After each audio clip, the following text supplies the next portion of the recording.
Hi guys, I've just taken down a big boy. This guy was a 1700 and I've just taken him down to 1698. And I think it means that I've hit, where is it? I think I've hit the top 2%. I was 2.1%.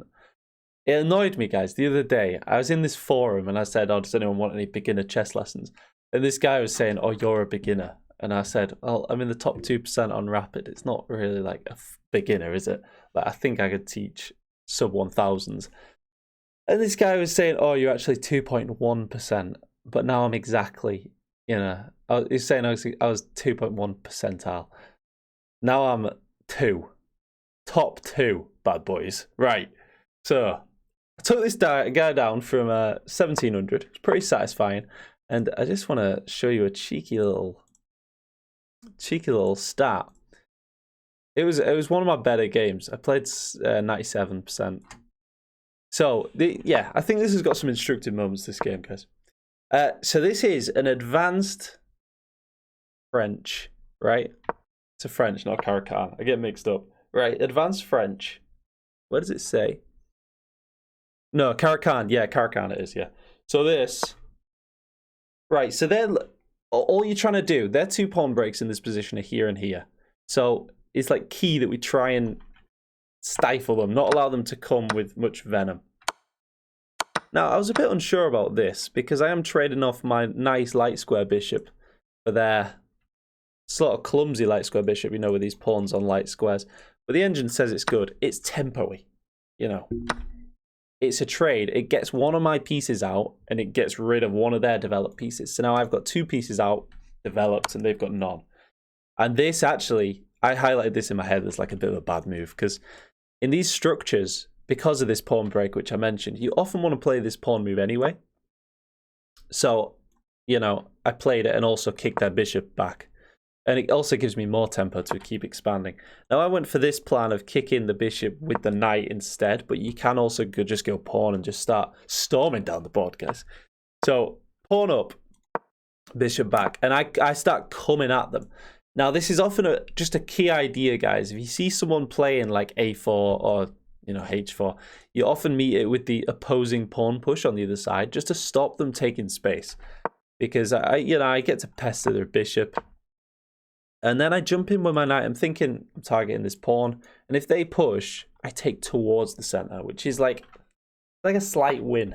It's like half a pawn win or something like that. Just because they can't take with this pawn and take towards the center because I take their rook. So therefore, they get this isolated pawn on the edge of the board and I get this nice center. That's the result in positions. Pretty nice for me. What was my thinking anyway?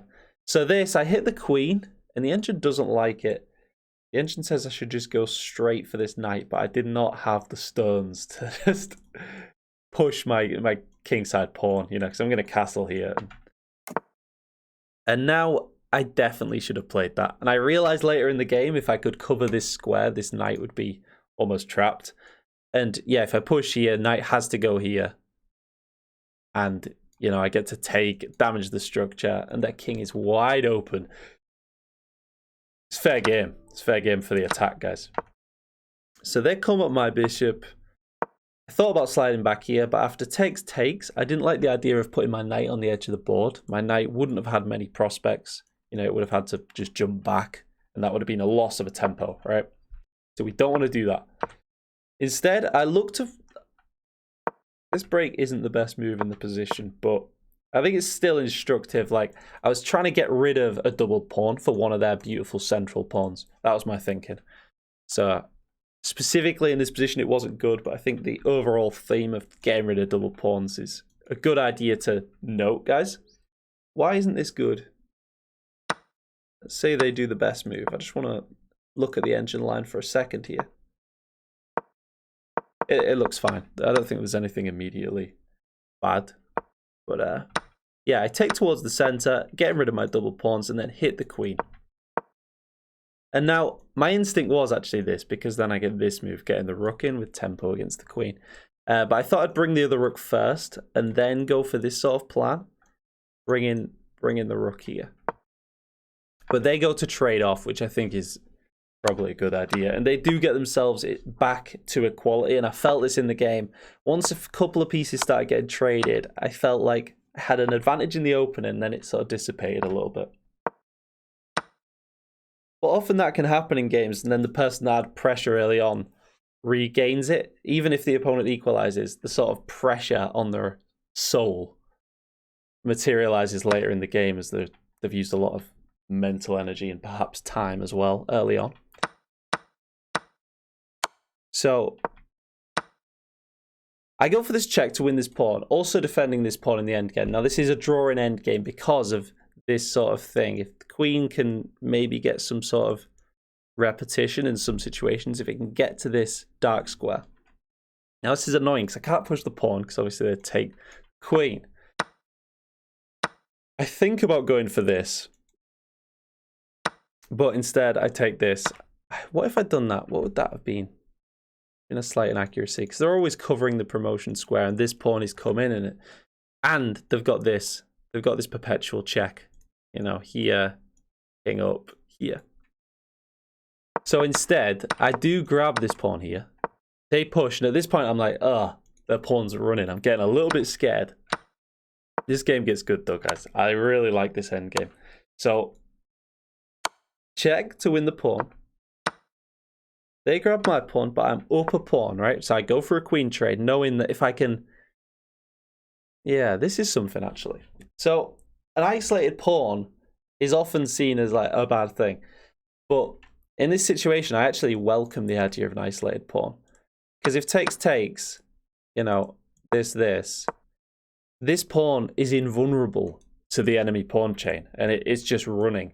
It's completely passed. Even though it's isolated, it's now a passed pawn, which I think is even better than if it was connected to the pawn chain in some situations. So they do not oblige. They do not go for this queen trade. So I have to do it the slow way. I start bringing my king. I love this move, guys. I really like that. So I could bring my king here, but maybe checks. And if here, maybe more checks. But this move gives my king a safe little cubby hole.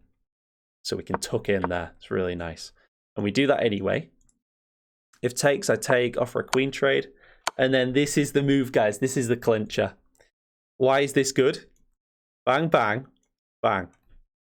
All right. Pause the video if you want to calculate this line, because this is important. 1 minute on the clock. Got to calculate who's going to take the Zeus Long, the opposition here. Yes, if you paused it, guys, you're back. Their king has to go around. The pawn covers these two squares, right? Pawn covers here and here after this trade. So their king has to go around. My king goes round. Bang, bang. So we'll put it on the board as happens, so you can see. We both come round. Zeus Long, baby. Look at that. Yeah, so again, opposition, which in this case is also Zeus Long, because if they push the pawn, they lose. And then bang, we are storming down the board. And in this case, I could have just pushed here, and promote. Instead, under time pressure, I just calculated that here, I can grab both these pawns in the time it takes them to get one. And I just thought, that seems simplest, coming down with this pawn here. And then at this point, my opponent resigned, guys. Took down another 1,700. It feels good. I feel like David and Goliath or something. So, yeah, hit that top 2% and keep storming up with my rapid rating towards that 2,000 mark. Give me your predictions in the comments. When am I going to get there? Is it going to be years? Is it going to be... I'm probably predicting like maybe a couple of years I could do it if I keep up this level of playing chess every day. Maybe. But I don't want to put too much pressure on myself either, because yeah, it's a long road, and every like 100 points you go up, it's just like exponentially harder. I hate that word nowadays with these unprecedented times and etc. So hope you enjoyed that. Like and subscribe, guys. See you next time. Cheers.